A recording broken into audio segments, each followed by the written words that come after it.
What generalizations does the rest of the world make about Germany? I've picked out 5 German stereotypes. How much truth is in them and where did they come from? But first of all, which ones annoy Germans the most? Viele denken, wir würden in Lederhosen rumrennen und Oktoberfest, Bier trinken. Dirndl und Lederhosen, das ist ein Klischee, das kann man so nicht nehmen.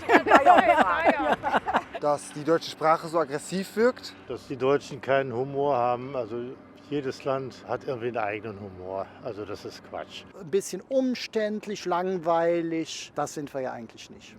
Romanticized images of Germany often include a woman dressed like this. This is a Dirndl, and the male equivalent is Lederhose, literally leather trousers. These types of folk clothing are very specifically linked to the southern state of Bavaria and neighbouring Austria. You might come across people wearing them day to day in Bavaria, but it's most common on special occasions and during festivals like Oktoberfest. The Dirndl is just one example of folk costume in Germany.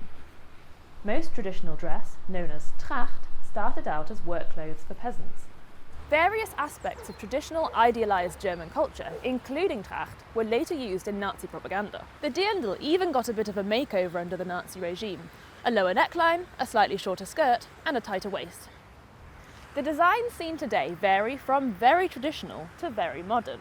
And apparently, the position of the apron's bow can indicate relationship status. For example, tied on the right means married or engaged, and on the left means single. The stereotypical image of a German also tends to include a beer in the hand, usually in one of these enormous glasses. In fact, the Maß is another element of Bavarian culture that has somehow come to dominate the image of Germans abroad. Germany actually has an impressive range of glassware, sometimes with a specific glass to go with a specific type of beer, like this Kolsch glass from Cologne. Of course, not all Germans like beer, but it is an important part of the culture overall, with different beers also connected to regional identities. Traditional brews, which follow the rules of the beer purity law, still dominate, but the country has seen a boom in craft varieties too. And the popularity of non-alcoholic beer shows that the Germans' taste for beer is more than just a thirst for alcohol. Cheers to that! 5 Minuten vor der Zeit ist des Deutschen Pünktlichkeit.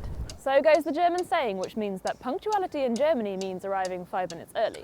Well, whoever decided this forgot to tell the trains. It's practically a national sport here to moan about train delays, and after 4 years of commuting, I'm well and truly on board, so to speak. But a lot of German people do pride themselves on being on time, and punctuality is a characteristic you see again and again attributed to the Germans. So where did this punctual reputation come from? Let's talk to a time expert. Die Preußen waren sehr erfolgreich in der Vertaktung von Mensch und Maschine. Die protestantische Ethik, eben der Fleiß, der Gehorsam, die Pünktlichkeit als Tugend, die hat auch viel dazu beigetragen. Haben die Deutschen allgemein ein gutes Verhältnis zu der Zeit? Da ist jetzt die spannende Frage, was heißt gut? In Deutschland ist der Begriff Zeit häufig mit so einem Muss verbunden. Zeit ist etwas, das kann ich eben organisieren, sparen, in den Griff bekommen. Ich muss sie managen. That brings us on to the next stereotype, German efficiency, which gets a big thumbs down from me. A dictionary definition of efficient is working or operating quickly and effectively in an organized way. Okay, so the Germans might have the organization part down, but speed and effectiveness, not so much. Did you know it took 632 years to finish building the Cologne Cathedral?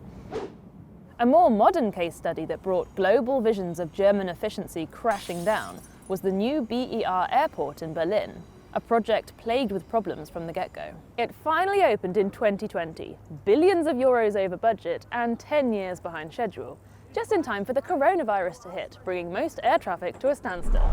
Interestingly, it often seems that the Germans' love of precision and planning actually gets in their way. If Germany ever wants to live up to its efficient reputation, it's going to have to break up with bureaucracy. What was it Mark Twain apparently said? A German joke is no laughing matter. Bit harsh, Mark. Personally, I know plenty of funny Germans, and I think most people appreciate good comedy, right? However, what is sometimes missing from the comedic toolbox here is the ability to take things a little less seriously and have a good old laugh at yourself. But don't take my word for it. Let's talk to someone who knows a lot about the German relationship with humour. Gail Tufts is a comedian from the United States who's been in Germany for more than 30 years. This country is the size of Texas, but it is incredibly regional, and not just with accents, but also with what they eat, what they drink, and when they laugh.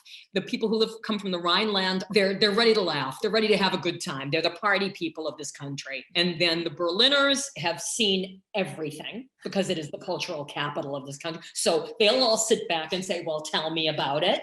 And the North Germans are incredibly dry, but really smart. And in the South, there's a warm-heartedness. In Stuttgart, for example, talk about food. You can do a 20-minute monologue about bread. They will be rolling in the aisles in Stuttgart. So where does the no sense of humor reputation come from? You have to kind of go back to the Second World War in those glorious, the golden 20s, where there was so much entertainment and so much theater. A lot of the Germans that were involved in that were Jewish. And they were either exterminated and murdered, or they fled to the States. And after the war, of course, things weren't that funny, because where does comedy come from? It comes from my experience, my storytelling. And I think there was an entire generation that it was very difficult to find the humor in anything. Although once the 50s, 60s started, there were some great German comedians. Loriot, for example. In the 90s and the 2000s, all of a sudden comedy clubs started popping up and mixed shows where there would be 4 different comedians a night. And now you've got a comedian for every taste. Germans do have a sense of humor, and thankfully it's thriving, because in these times we all need a sense of humor. I'd love to know how many of these things are part of your image of Germany, and which stereotypes from your country get on your nerves the most. Leave us a comment.